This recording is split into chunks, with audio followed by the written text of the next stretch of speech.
Religion, spirituality, what's the difference? Is there a difference? And these, I have to say, are my own personal thoughts, my own personal musings, so I've got no wish to offend anybody, whatever your faith, whatever your tradition. If it serves you, if it honours you, well, that's perfectly fine. I'm speaking of my own personal musings, my own personal experience here.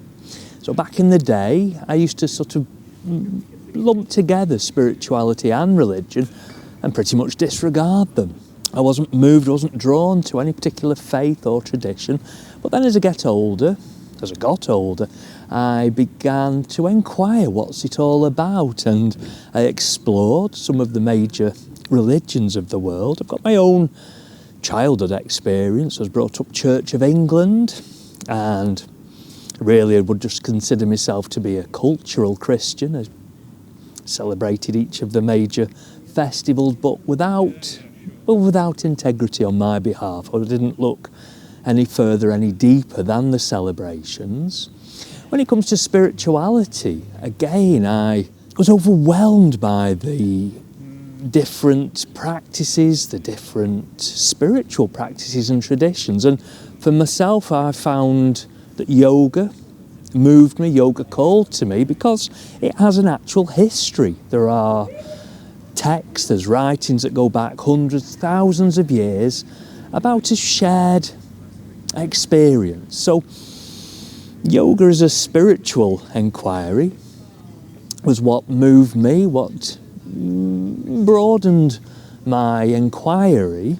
And so then I could set in my own mind a comparison. What's the difference between spirituality and with religion? So I sit here now with a magnificent cathedral behind me, and you can't help but be moved by the architecture, by the presence.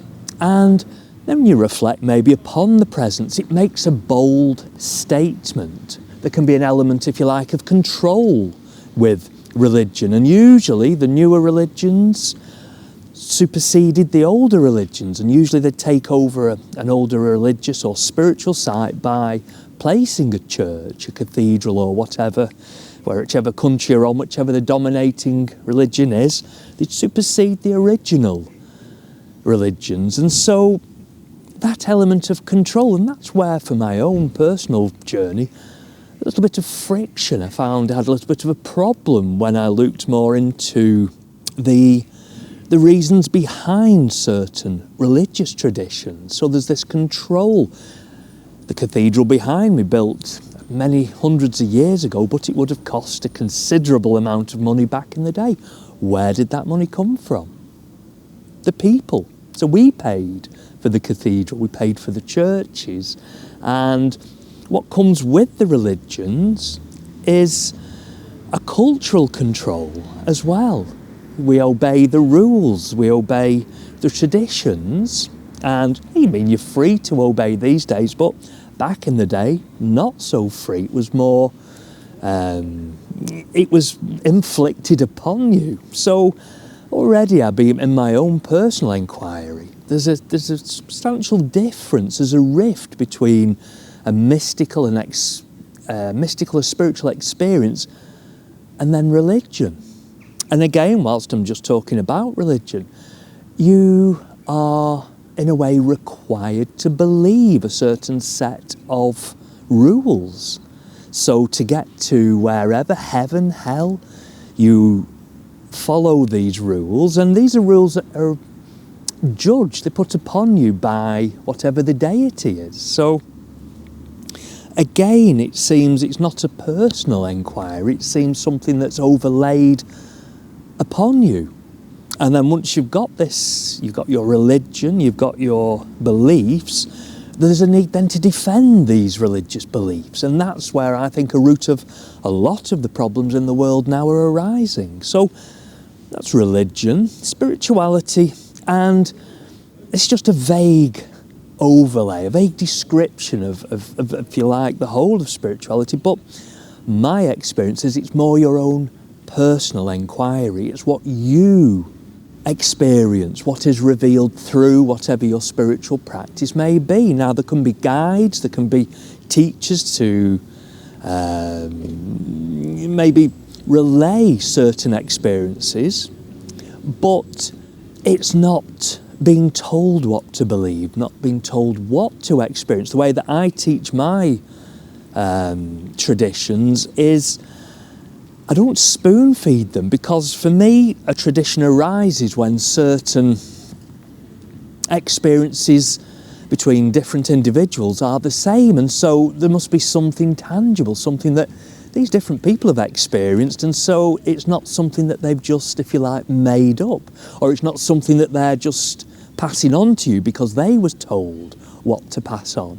So that's subtle but quite a major difference in it's not something that you need to believe, it's not something that you're told to believe, it's not something that is unavailable, unattainable if you don't believe in those certain things. Spiritual traditions arise, in my experience, from this inquiry. And also for me, spirituality is something to be experienced everywhere. It doesn't require a cathedral, a church.